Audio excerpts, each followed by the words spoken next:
Hey, it's Patrick, and let's talk about Kraus Moto. Now, Kraus Moto is really well established in the performance V-twin space, and I say V-twin because they offer parts for Harleys and Indians alike. But they're definitely not new to this space. I remember seeing Kraus custom builds 10 plus years ago. A shovelhead comes to mind that they had some rad brakes and suspension on, so they've always had that performance vein in their parts and their builds, and they've really transferred that over. Instead of building custom one-off bikes, they've concentrated on building performance parts for your factory Harley-Davidson. And with that, you get that form following function look, which I like. It looks very racy. Everything they do is here with the purpose to make your Harley-Davidson or your Indian handle better, whether it's ergonomics or brakes, suspension setups. They have a really wide-ranging product line. Everything from, like you see, just a derby cover down there, all the way up to we have a $6,800 front end with billet trees that they partner with Öhlins on with inverted shocks. So they cover a lot of space. So we're going to try to show you just some of that here today. Like I mentioned, the derby cover down there on the end. It's a billet derby cover, but you see that Delron slider on the bottom, similar to what you'd have on a sport bike where you put frame sliders on it. That's what that's for. If you're going to be racing your bagger, taking it to the track, which is actually pretty popular these days, that slider will give you a little bit of protection if you lay the bike down from chewing up that whole primary cover. I want to skip over some of the triple tree stuff. We'll just jump down to foot controls really quickly. Now, these controls are available for Harleys and Indians. For the most part, your fitment on all this stuff is going to be late model Harley, late model Harley baggers, M8 Softails. They do have a bunch of Dyna and FXR stuff, and then Indian Chief and Challenger models. So the foot controls I like if you're looking to get better control of your bagger, whether it be an Indian or a Harley. A lot of guys put mid controls on their bike, which they offer an Apex set of mid controls. That's a little bit more of an involved install, let's say, especially with getting that shifter through that primary somehow. This gives you a better option, in my opinion, if you don't want to spend a ton of money. These boards raise up an inch and move 2 inches back.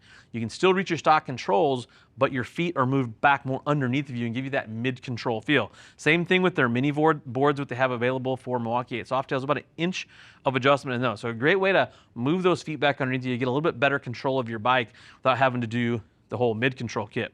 Right here to my right, you see a set of trees. This is a complete set of trees for touring bike. Billet trees are going to improve the handling of the bike. They have these for Milwaukee 8 Softails, for Harley touring models. For a handful of models, you can get these billet trees.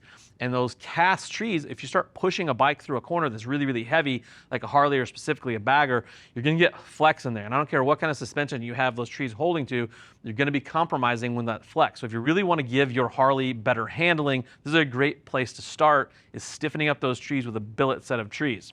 You can see all these handlebars kind of attached to some trees here. They offer these in systems for Harley touring bikes and for Milwaukee 8 Softails, but you can buy most of this stuff singly if you want to piece it together.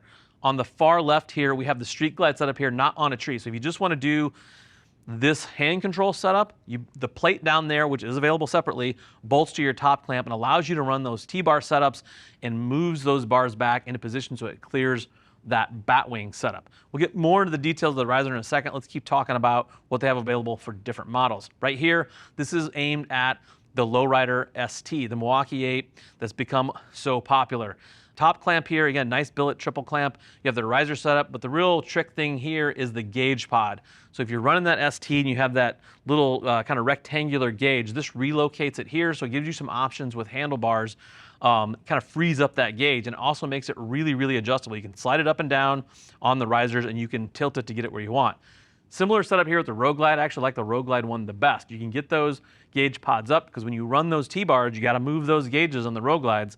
This gives you the option to run it in the front. If you don't like your screen covered, you can actually flip this around to the other side and run it in the back. There's a little extension here you can get. You can tip it, move it up and down. A lot of adjustment to run those gauges to keep them out of the way of your screen. Now, they offer these, like I said, in a kit where the whole thing comes with this bar. They use those Fly Moto-style bars. These Moto-style bars are an 1.1/8" clamping area. Now, they do offer these risers in 1 inch, so if you don't want to run these, you want to piece this together, you can buy just the risers. Now, the risers are available in 6, 8, 10, and 12, and also in a straight and in a pullback. The pullbacks are 1.5 inches. If you're buying the kit together, you're adding about 2 inches or so for this bar. So if you have a 10-inch, like these are all 10-inch risers, we're actually looking at about 12 inches of total rise because of the bar height here. Basically, gives you a lot of options to put these bars where you want. But where these risers really shine is in how they handle the dampening system.